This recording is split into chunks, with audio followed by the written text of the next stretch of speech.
Hello, I'm Rajesh Vaidyanathan. In this video, I'll go over how Nimesa could be used to do a point-in-time recovery of the SQL database that are running on EC2 environment. Let me log into the Nimesa console.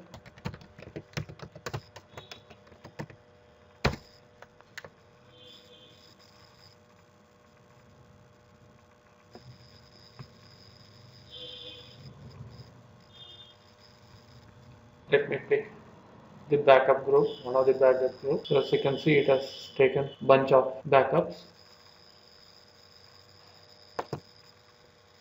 So as you can see, there's an AdventureWorks database already part of this backup. And let me click the restore option. So what you can see here is, in case you want to delete Nimesa as part of the workload, delete the original database, you can enable this option. In case post recovery you still want to apply further logs like tail log or any other logs, or if you're managing the log files yourself, you can use this option so that the database will be left in recovery pending state, and then the DBAs can apply their logs. So for this I will not be using this option. And then I have scheduled every 5 minutes log backups, so I can go to any point in time.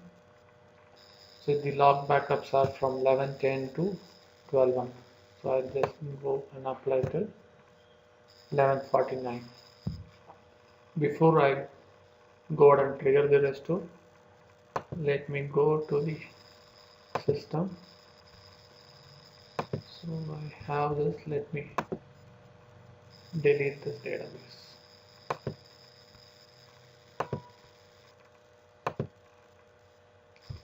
So I have deleted this database.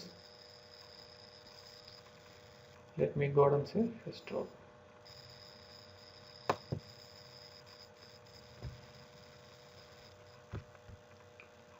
In the job monitor, you can see again the restore job, which database you are restoring, and then what are the options you have set, as well as the time till which the log backup should be applied.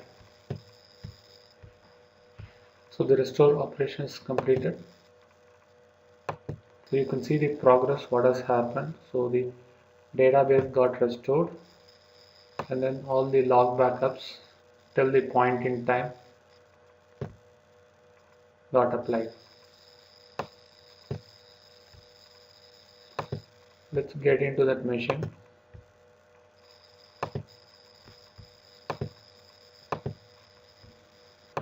So you can see that the database is restored.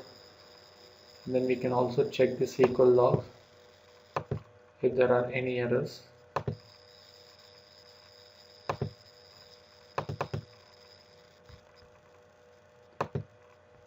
And you can see that the database was successfully restored and then made available.